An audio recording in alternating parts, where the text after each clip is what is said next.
The smell of pine and cinnamon clung to the air like a memory that refused to fade.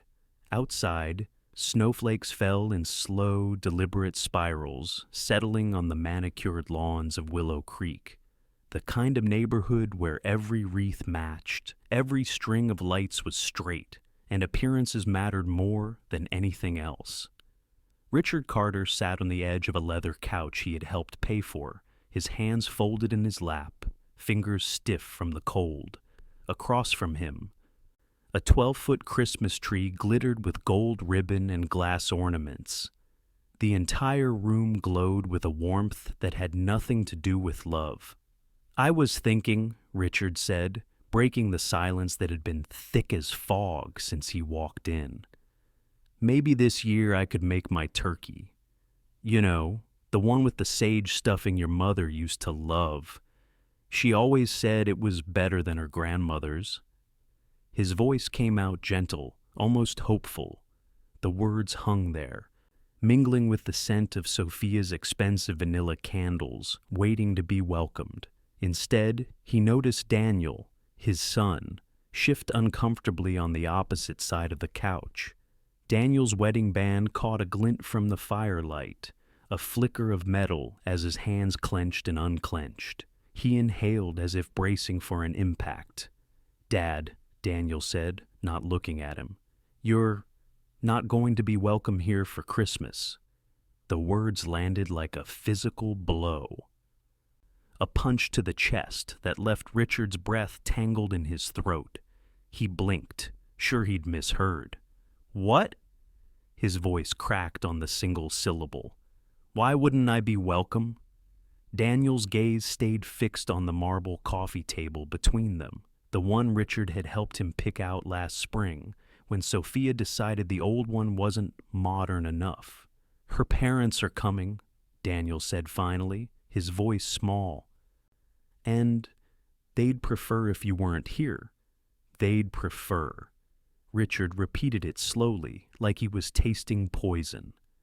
"It's just easier this way," Daniel mumbled, shoulders shrinking. "You know how her family is about traditions. They have their own way of doing things." Richard's eyes wandered around the living room, though he'd memorized every inch of it. Silk curtains, his money, hardwood floors laid after a second mortgage on his house. His money. Crown molding, furniture, appliances, his money. Everywhere he looked, he saw himself, his sacrifices, the years he had traded for this. And now there was no space for him in the house he had built with love. "Their own way?" Richard said at last, his voice steady but cold. "And what way is that, Daniel?" His son flinched at the tone. "Dad, please, don't make this harder than it has to be." Through the archway, Richard could see the kitchen. On the counter sat a professional-grade mixer, stainless steel, gleaming like a trophy. Sophia had insisted she needed it for her holiday baking phase, which had lasted exactly 3 weeks. $2,000, his money, probably used twice since October.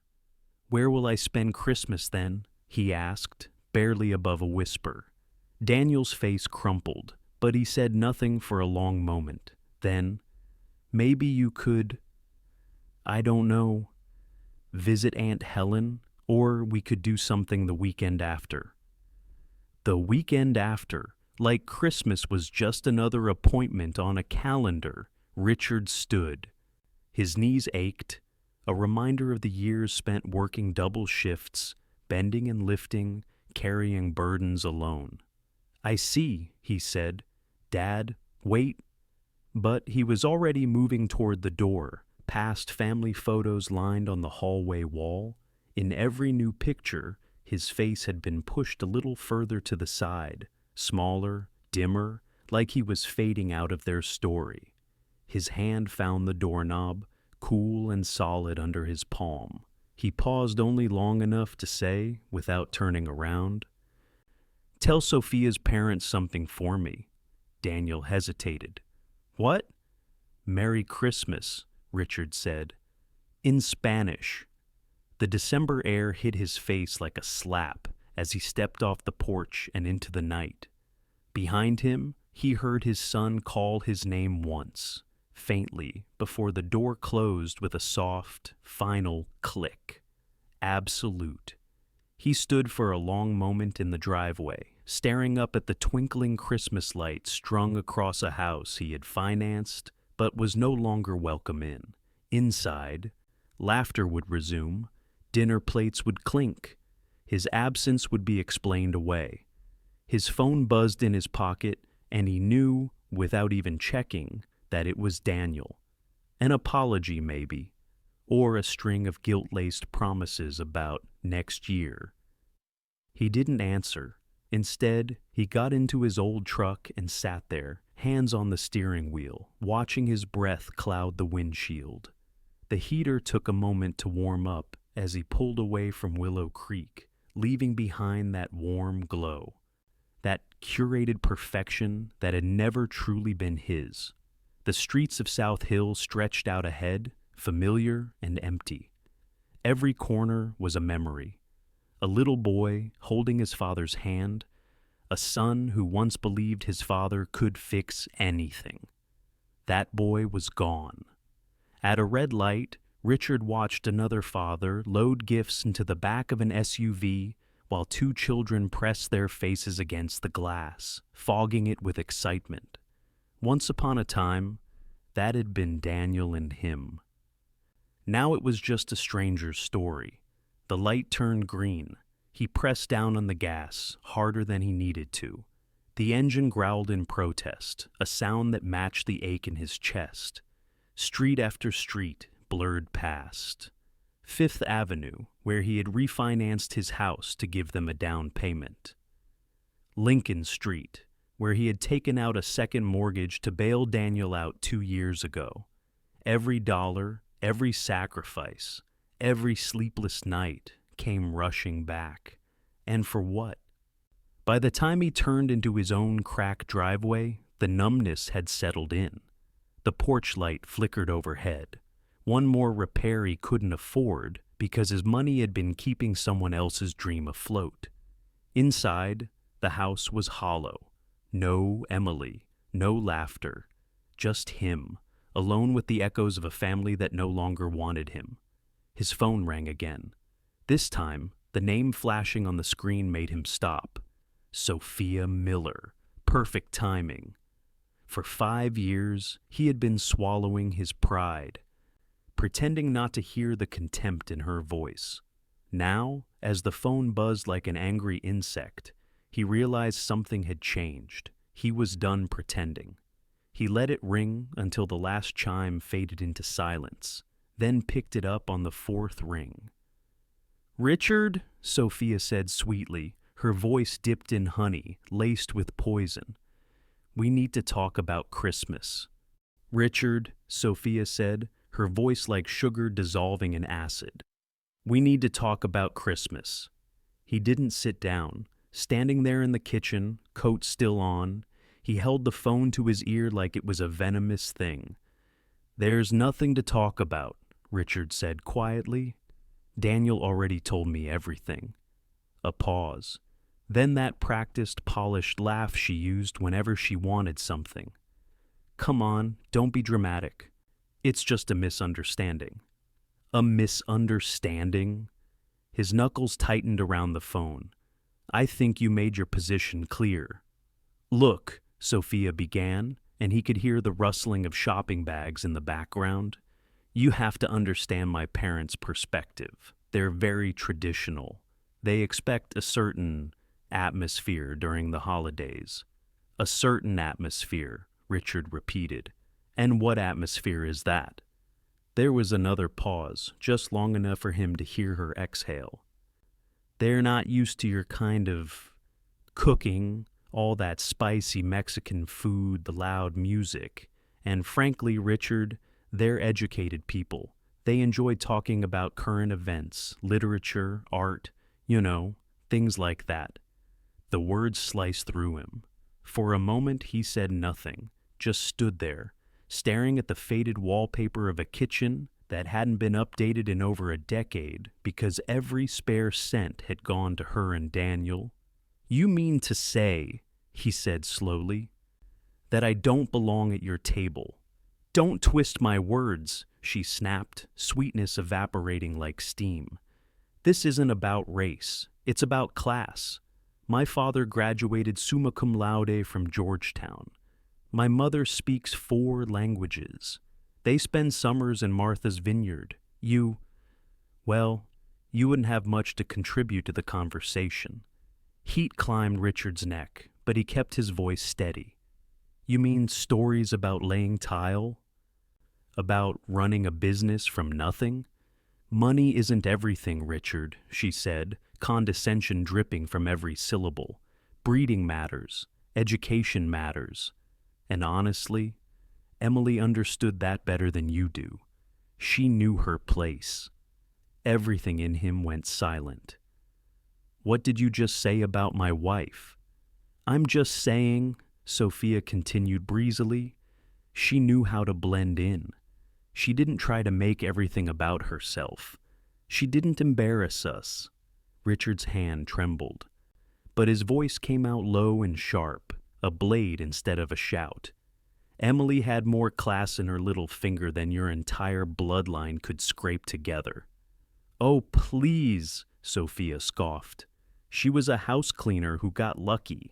At least she knew not to speak out of turn." That was it. The line he didn't know existed had just been crossed. "Sophia," he said, his voice changing into something cold and deliberate, "listen to me very carefully. This conversation is over.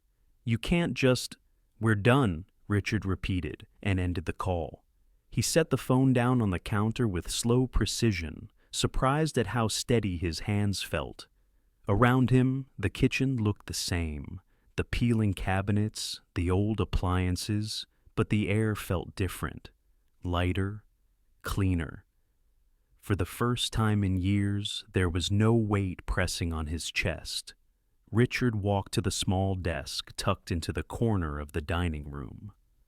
He pulled out a manila folder he'd been avoiding for months. Inside were bank statements, mortgage papers, receipts. 5 years of automatic transfers, $3,000 every 15th of the month, bleeding from his account into theirs. He sat at the table, spread the documents out like evidence at a trial, and began adding. The first year, $36,000. The second, $36,000 more. By the third, he'd stopped buying himself new clothes. The fourth, he'd started skipping dinner to make ends meet. The fifth had emptied the college fund he and Emily had started for grandchildren he now realized he'd probably never meet. When the numbers finished rolling, they blurred on the page, $237,468. All of it. His wife's life insurance, their retirement savings, the security of his old age, poured into a house that he wasn't even allowed to visit for Christmas. His phone lit up again. Sophia. He let it ring, then ring again and again. When it finally went quiet, he picked it up, scrolled through his contacts, and found the number for the bank. "This is Jennifer," a cheerful voice said after a moment. "How can I help you today?" "I need to cancel an automatic transfer," Richard said. His voice didn't shake. "I can help with that. May I have your account number?" He read it off. She typed fast and efficient. "I see it here," Jennifer said. $3,000 a month to an account at First National Bank ending in 62481. "How long have you been making this transfer?" 5 years. "And you want to cancel it effective immediately?" Richard looked around his kitchen, at the outdated appliances, the walls that needed painting, the leaky window that froze every winter because he couldn't afford to fix it. He thought about the silk curtains in Daniel's house, the granite countertops, the 12-foot Christmas tree. "Yes," he said. "Effective immediately." "Done," Jennifer replied. The transfer has been canceled. Is there anything else I can help you with today? No, he said, and for the first time in a long time, he meant it. That's everything. When the line went dead, Richard leaned back in his chair and closed his eyes. Outside, December's darkness had settled over Spokane. Inside, the house was silent. For the first time in years, his budget would balance. For the first time since Emily's death, he could fix the porch light, buy real groceries, maybe even take a trip somewhere that wasn't to bail someone else out. He gathered the papers and fed them one by one into the fireplace. Flames licked up the edges, curling and blackening 5 years of martyrdom until they collapsed into ash. The fire warmed his face. His phone buzzed with a text, probably Daniel or Sophia or maybe even Charles. He didn't look. Instead, he reached for the bottle of whiskey he'd been saving for a special occasion that never came. He poured himself a glass, raised it to the empty room, and whispered, "Merry Christmas to me." The next morning, the sun over Spokane rose pale and cold, slicing through his blinds and thin gold bars. Richard sat at his kitchen table with his second cup of strong coffee, staring at the quiet house. It felt different now, lighter. No countdown in his head to the 15th of the month. No constant math about what he could afford. For the first time in 5 years, there was nothing hanging over him. At exactly 10:47 a.m., his phone rang. Sophia Miller. The name on the screen was like a warning label. He let it ring once, twice, 3 times. Then, because he wanted to hear what audacity sounded like after last night, he answered. "Richard," Sophia said, her voice clipped, impatient. "No fake sugar today, just entitlement. I need you to pick up my parents from Spokane International. Their flight from Portland lands at 2. Richard blinked at the wall as if she might be joking. "Excuse me?" "I said," she repeated, slower this time, "my parents. Flight 214, Alaska Air. They'll be waiting at baggage claim 3. You're the only one who has the time." He set his mug down carefully, watching steam curl into the air. "Did you forget about our conversation yesterday?" "Whatever that was," she said dismissively. "We need to be practical now. My parents need transportation, and you're the only one available. That's what family does, Richard. They help each other." He almost laughed at the word. Family. "And you're asking me," he said. Because, she snapped, her voice sharpening like glass. "You owe them basic respect. And let's be honest, you're not my rival. You're too weak to be my rival. So just get in your truck and pick them up." There it was, the final insult, wrapped in a command. Richard's voice came out calm, almost mild. "What airline did you say?" "Alaska Air, flight 214, 2 o'clock. She exhaled, clearly irritated by his tone. "And Richard, wear something decent. Maybe that blue shirt you wore to Daniel's graduation. My parents noticed details." And then the line went dead. No thank you, no please, nothing. For a long moment, Richard sat there, staring at the silent phone. Then he checked the clock. 10:52 a.m. Plenty of time if he'd been the man he used to be. But that man no longer existed. He poured himself another cup of coffee, added an extra spoonful of sugar, and opened the crossword puzzle in yesterday's paper. 7 across, delayed gratification, 12 letters. He smiled faintly. The answer would come to him. At 2:15 p.m., while Alaska Air Flight 214 taxied to the gate, Richard was at home, sitting in his favorite chair with a fresh cup of Earl Grey. The crossword from that morning lay on the coffee table, finished. Delayed gratification. Postponement. His phone buzzed. Sophia. He let it ring. The sun slid across the living room floor as it read the sports section. 20 minutes later, it buzzed again.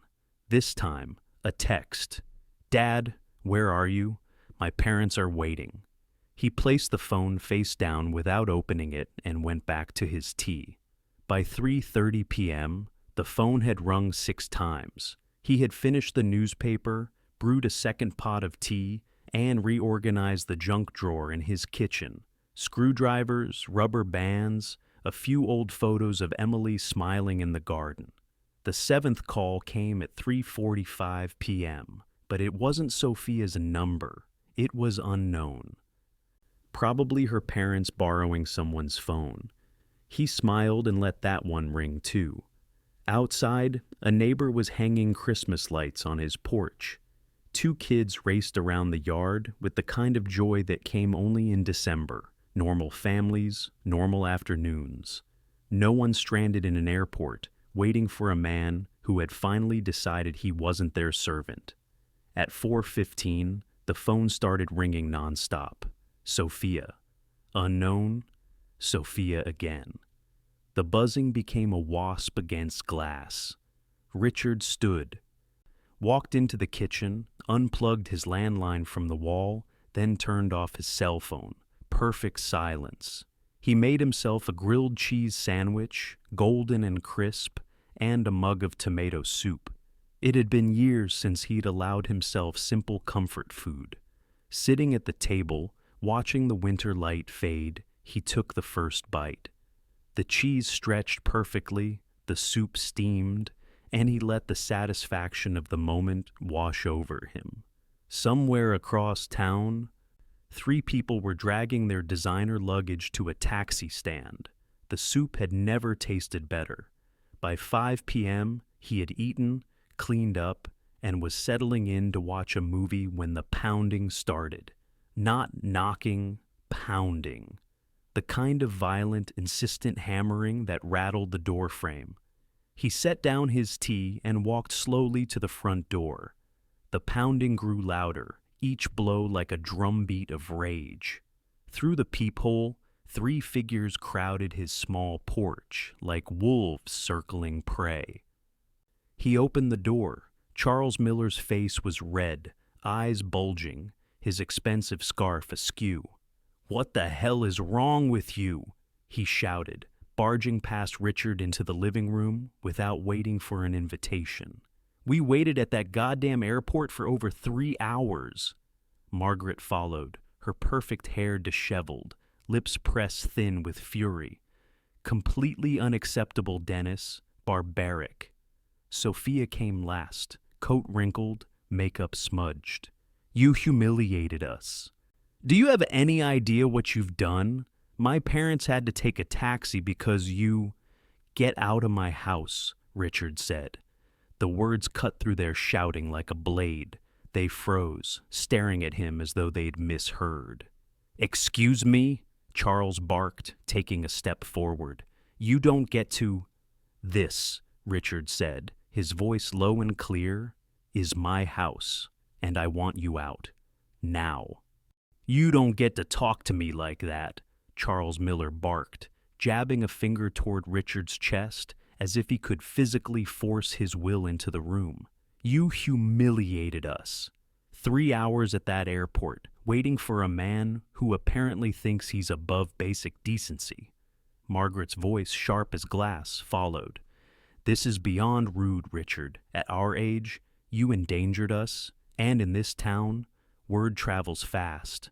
Sophia slammed the door behind her, eyes blazing. "You embarrassed me. Do you understand what my parents went through today because of your petty little tantrum?" Richard stood, calm as stone, by the threshold. His voice didn't rise, but it carried, cutting through their accusations like a knife. "Sit down," he said. The 3 of them blinked, thrown off by the calm. "I said sit," Richard repeated, his tone like steel under velvet. They didn't sit, but they stopped talking. "This is my house," he said, quieter now, but each word dropped heavy, deliberate. "You came in here, uninvited, to yell at me after you treated me like a servant. After you banned me from Christmas in the house I helped pay for. You think you can insult me, use me, and I'll still come running? Those days are over." Sophia rolled her eyes. "You're being dramatic." "No," Richard said, stepping closer. "I'm being clear." Charles's jaw tightened, his voice dropping to a low, dangerous growl. "You have no idea who you're messing with, old man. I've been in this city longer than you've been breathing its air. I have friends, powerful friends. You think you can abandon us like common trash at the airport and just walk away?" Richard tilted his head, studying him like a man examines a chess piece before making his move. "Is that a threat, Charles?" "It's a promise," Charles said, leaning in until their faces were inches apart.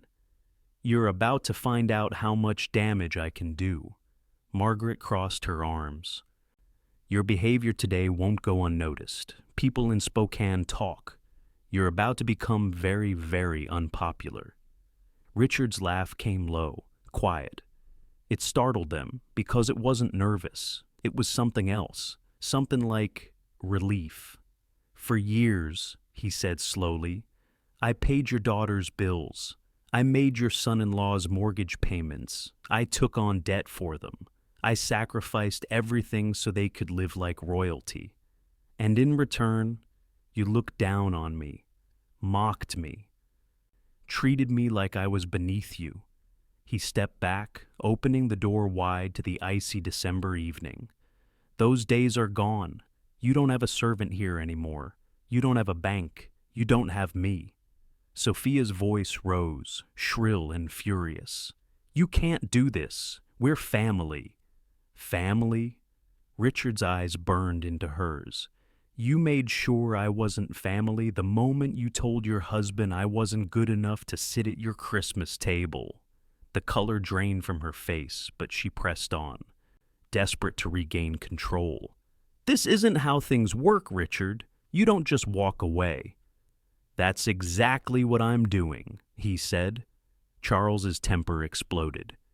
"You think one little stunt will scare us? You think you can just defy my family, humiliate us, and there won't be consequences?" "Consequences," Richard repeated, almost tasting the word. "I welcome them." "You're finished," Margaret snapped. "Do you hear me? Finished."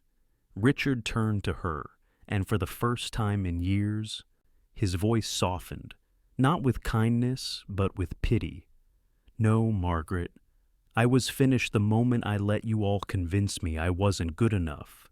That man, he doesn't live here anymore." He gestured again to the open door. "This is your last chance to leave this house on your own 2 feet."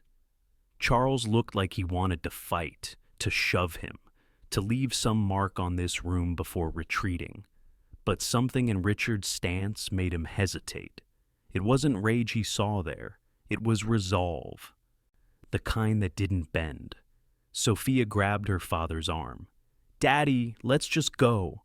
For a moment, no one moved. Then slowly Charles and Margaret turned, their faces tight with fury. Sophia followed, shoulders stiff, head high, but her hands shook as she pulled the door open. On the threshold, Charles turned back one last time. "You'll regret this," he said. "I guarantee it." Richard held his gaze. "You've been underestimating me for a long time. That was your first mistake. And this was your second." The door closed behind them with a satisfying click, and Richard slid the deadbolt into place. Through the front window, he watched as they stalked down the walkway, their perfect holiday coats wrinkled, their voices raised in angry whispers. They climbed into their rental car, still bickering, still blaming. He stood there until their taillights disappeared into the darkness. The house was silent. For the first time in years, Richard could hear his own breathing. The quiet wasn't heavy anymore. It was clean. He went back to his armchair, picked up his cup of tea, it was still warm, and sat down. He replayed every word, every look, every insult from the last hour. And then he thought about the last 10 years, about the way they had chipped away at him, piece by piece, until there was nothing left but obligation. Something new flickered in his chest. Not anger, not even satisfaction. Anticipation. They thought tonight was a victory, a confrontation where they got to put him in his place. But in truth, tonight was just the beginning. For the first time, Richard realized something very clearly. They had declared war. Outside, the winter night deepened. Inside, he poured another cup of tea and opened his laptop. It was time to make a list. Names, dates, amounts, every dollar, every insult, every time they had crossed the line. If they wanted a fight, they were about to see exactly what happened when a man who had nothing left to lose decided to fight back. 3 mornings later, Richard sat at his kitchen table, steam curling from a mug of Colombian roast, the quiet house still thick with winter chill. It was the first time in years he had started a day without dread. The porch light had been fixed the night before. His crack driveway was next. He opened the Spokane Chronicle, ready for nothing more than box scores and weather reports. And then he saw it. Local businessman abandons elderly couple at airport during holiday storm. His own face stared back at him from page 3. An old photo pulled on his company's website. Younger, smiling, proud. Below it, column after column told a story so warped it barely resembled reality. Charles and Margaret Miller, visiting their daughter for Christmas, were left stranded at Spokane International Airport for over 4 hours Sunday when family member Richard Carter failed to appear for a prearranged pickup. The couple, both in their late 50s, waited as a winter storm warning was issued for the region, calling and texting repeatedly, only to be ignored. "We couldn't believe someone would just abandon us like that," said Charles Miller, a retired banking executive. "We were forced to take an expensive taxi in dangerous conditions. At our age, that kind of treatment is not only inconsiderate, it's dangerous." Richard read every word twice, then a third time. There was no mention of Sophia's phone call, no mention of the Christmas banishment, or the insults, or 5 years of bank transfers that had bled him dry. Just him, painted as a cruel, unstable old man who had left a helpless couple to freeze in a blizzard that hadn't existed. It had been 52 degrees and sunny that day. He set the paper down slowly, the mug of coffee warming his hands as the rage rolled in, slow, steady, controlled. There was a time when he would have thrown the paper across the room or stormed out to confront them. But that man was gone. The new Richard knew better. The Millers had fired their shot. And now it was his turn. He pulled his laptop toward him. His hands moved like they used to when he was building his first company from nothing, fast and certain. Names, searches, Charles Miller. Retired from First National Bank, member of Spokane Country Club, treasurer of the Inland Northwest Business Leaders Association, Margaret Miller, socialite, philanthropy, lives for appearances, Sophia Miller Carter, Facebook, Instagram, all curated perfection, expensive dinners, jewelry, our beautiful home, posts bragging about a life paid for by someone else's sacrifices. He dug deeper, public posts, photos, comments, everything he'd put out into the world, believing no one would ever hold them accountable. And then, like a jackpot on a slot machine, he found it. Patricia Morrison, lifestyle editor at the Spokane Chronicle, the same name on the byline of the hit piece, a recent connection on LinkedIn, Daniel Carter. It didn't take long to piece together the rest. Charles knew people. Patricia knew Daniel, a phone call, a favor, and 3 days later, His name was tarnished across the city.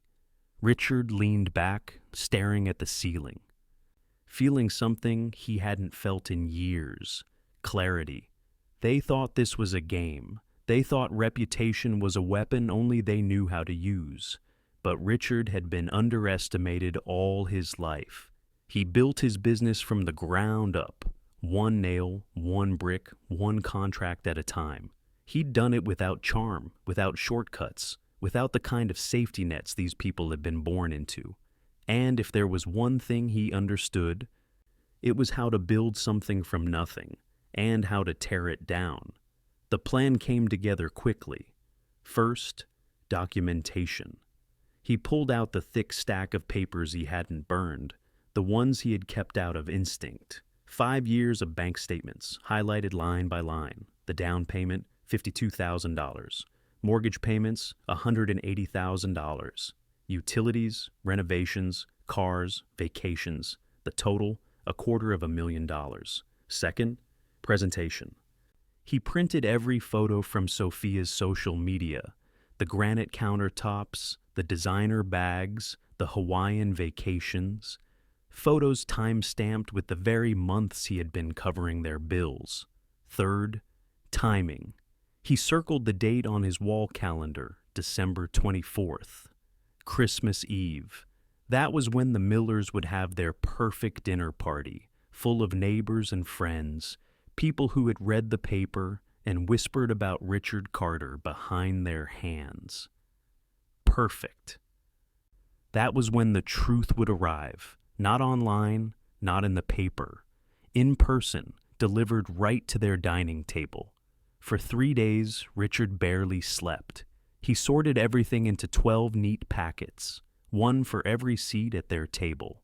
Each packet started with a newspaper article, annotated in red ink: lies, exaggerations, omissions.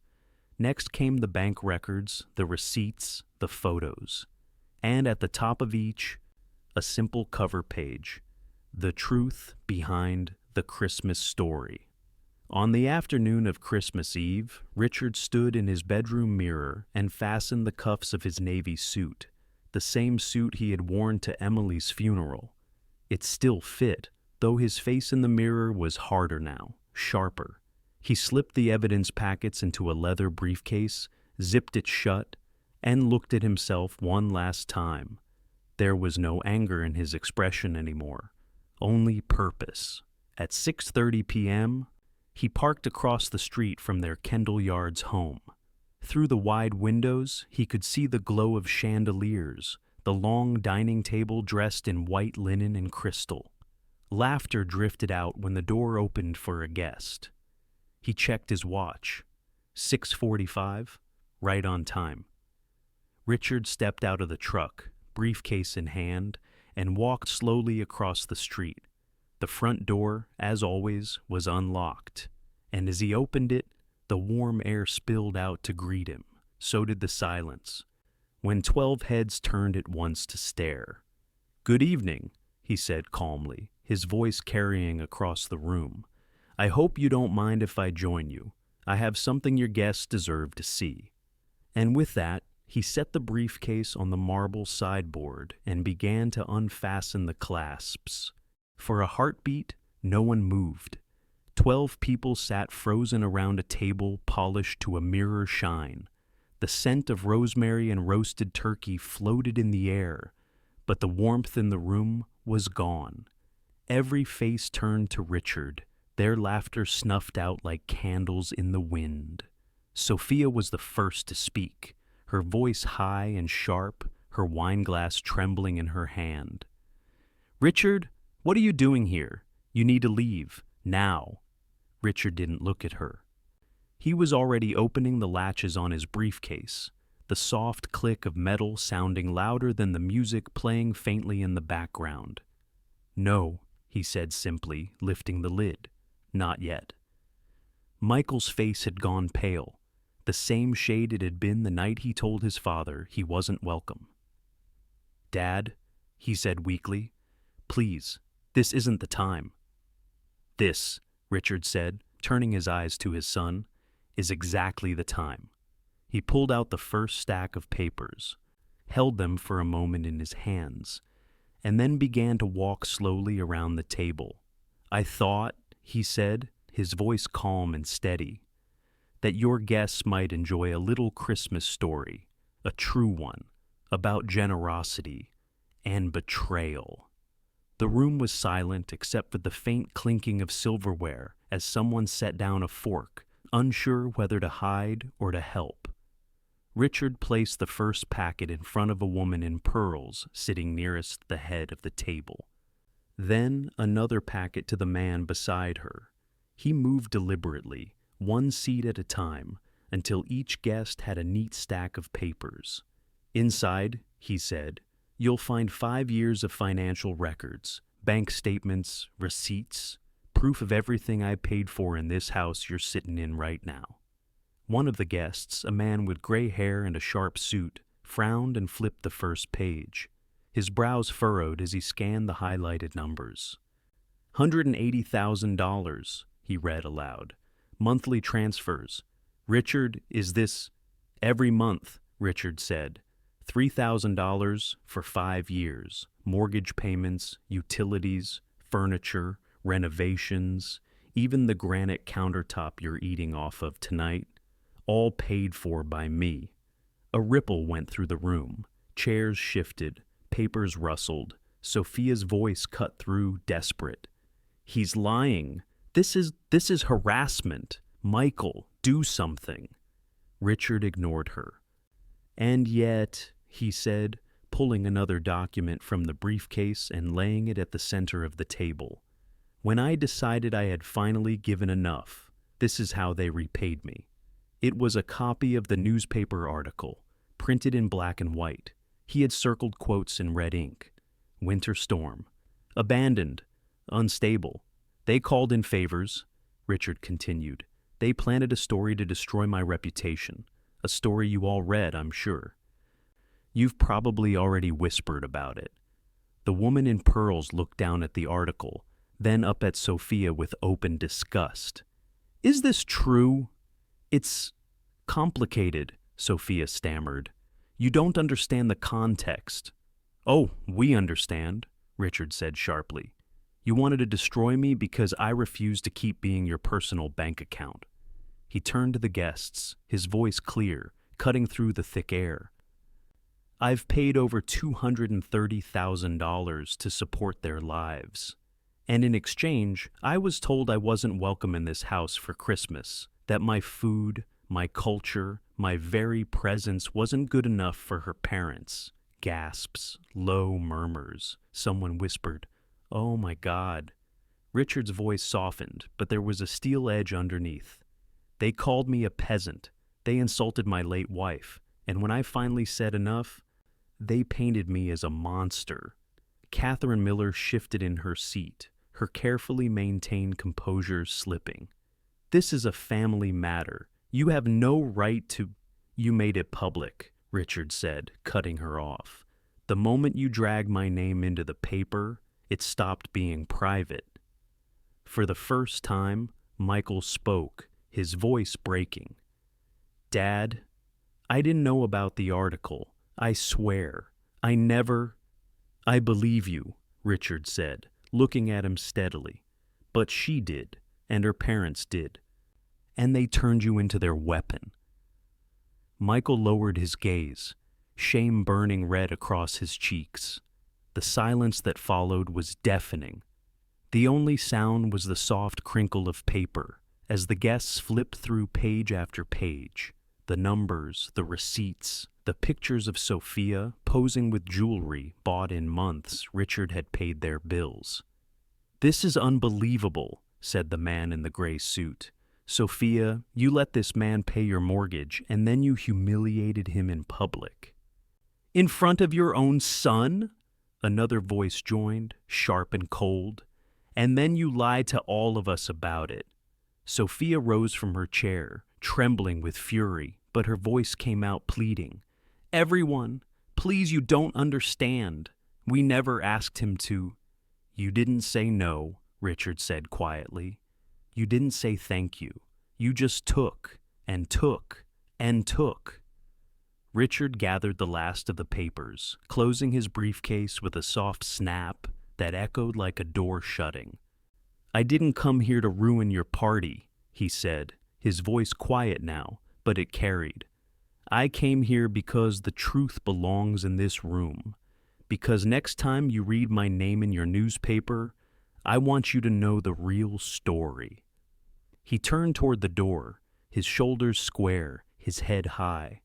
Behind him, the dinner party erupted into chaos, raised voices, questions, the sharp sound of someone's glass shattering against the table. At the door, he paused and looked back once, meeting his son's eyes. "This is the last Christmas you'll ever spend on my dime," he said softly. "Enjoy it." And with that, he stepped out into the cold, crisp night. The door closed behind him, but the sound of the argument inside followed him all the way to his truck. The sound of a facade collapsing, of a family's perfect little kingdom falling apart brick by brick. Richard put his briefcase on the passenger seat, started the engine, and smiled for the first time in years. It wasn't revenge. It wasn't triumph. It was freedom. By the time Richard pulled into his own driveway that night, the neighborhood was asleep, Christmas lights glowing softly on porches, icicles glittering in the moonlight. He cut the engine and just sat there, staring at his own small house. No luxury, no polished marble, no chandeliers, but it was his, paid for, free. For the first time in years, he wasn't thinking about tomorrow's obligations. He was thinking about tomorrow's possibilities. January came cold and clear. The phone rang every day, but he didn't answer. First it was Sophia, her voice leaving increasingly frantic voicemails. Then Charles, then Margaret. He deleted each message without listening to the end. They weren't calling to apologize. They were calling because their safety net was gone. By February, the consequences arrived in the mail. An envelope marked "Final Demand for Payment" landed on their doorstep in Kendall Yards, and then another and another. Without his monthly transfer, their perfect house turned into a perfect trap. $8,400 behind on the mortgage by the start of March. The same bank that had smiled when Richard signed the loan papers was now ready to take everything back. He'd predicted this. He knew exactly how fast the walls would close in once he stopped paying. In March, the certified letter came. Richard signed for it, standing in the soft spring sunlight, and read the words without feeling anything but a quiet certainty. Notice of default. 14 days to pay or foreclosure proceedings will begin. He set the envelope aside, poured himself another cup of coffee, and returned to his porch. Birds were nesting in the maple tree out front. The air smelled like new growth. It felt like life, not survival. The letter didn't belong to him. It belonged to them. The calls intensified. Desperation replaced arrogance. Even Michael tried, but those calls went unanswered too. Richard wasn't ready to talk. Not yet. Not after 5 years of being invisible in his own son's life. It was a Thursday in late March when the knock came. This time, Richard opened the door. Michael stood there, 10 pounds thinner, his expensive suit wrinkled, his eyes ringed with sleepless nights. There was something in his face Richard hadn't seen in years. Not anger, not entitlement. It was shame. "Dad," Michael said softly. "Please, can I come in?" Richard stepped aside. He didn't say a word as his son walked in, looking around like he was seeing the house for the first time. It was different now. The old furniture had been replaced with simple, solid pieces, paid for in cash. The walls had been repainted in warm, calm tones. The porch light worked. The air didn't carry tension anymore. It carried peace. "Nice place," Michael murmured, almost to himself. "It's amazing," Richard said, settling into his chair. What happens when you stop spending money on people who don't appreciate it? Michael lowered himself onto the couch, perched on the edge like a visitor who wasn't sure he was welcome.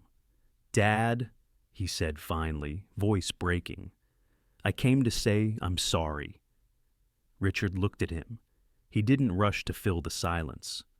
"I'm sorry for everything, for that night, for the way I let her family treat you, for not standing up for you, for—" He stopped, swallowing hard. "For losing you." Richard's voice was quiet. "Go on." "I didn't know about the article," Michael said, his hands twisting together. "I swear, that was my father-in-law, when I found out it was too late, and the things they've been saying about you, about Mom." His voice cracked again. "I should have walked away years ago." Richard didn't move, didn't change expression.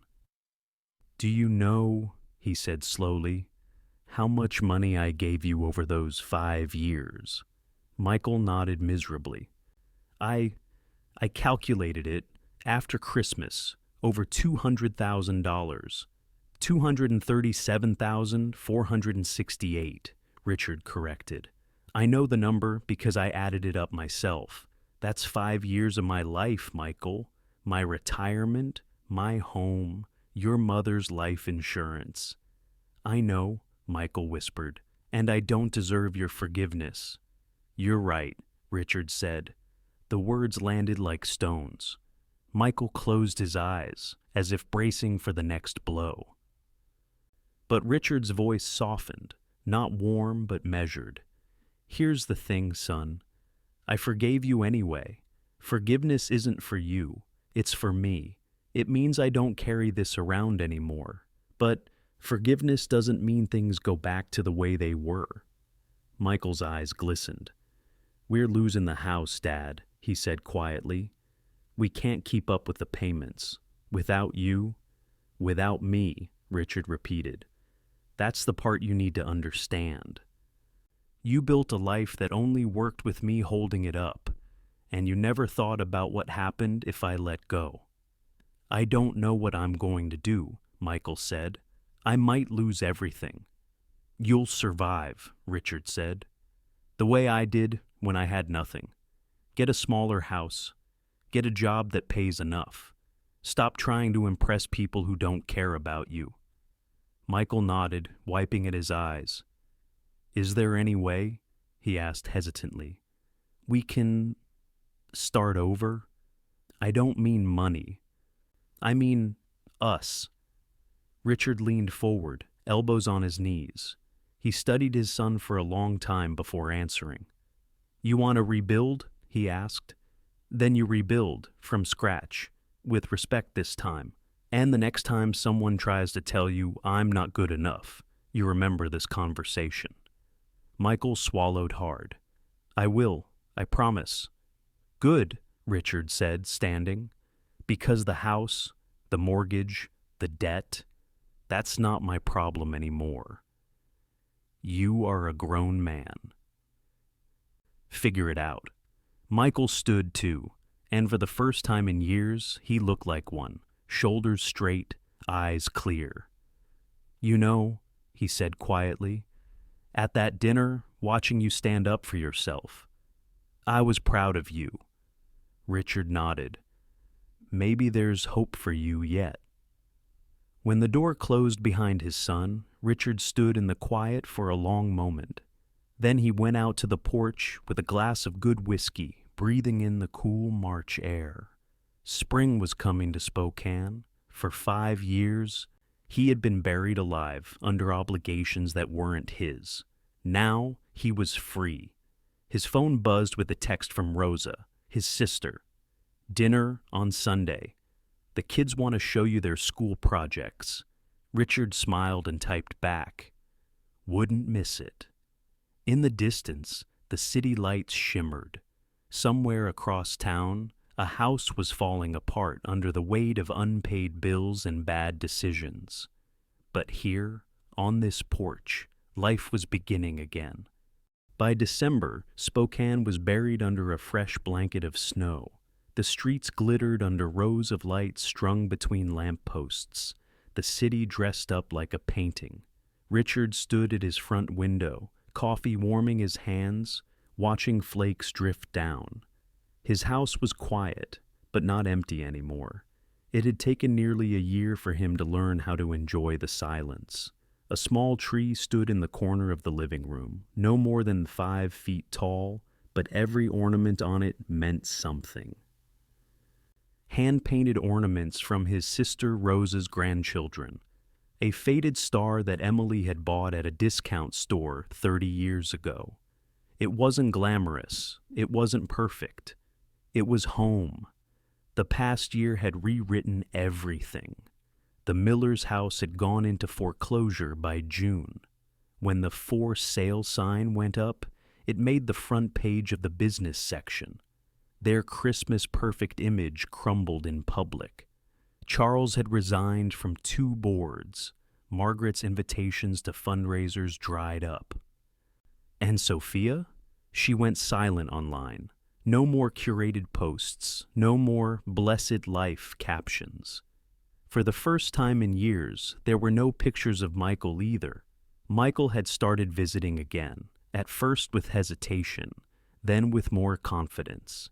He came alone. No Sophia, no expensive car. Just himself, driving a used pickup truck that was already rusting along the wheel wells. The visits weren't about money. Sometimes they didn't even talk much.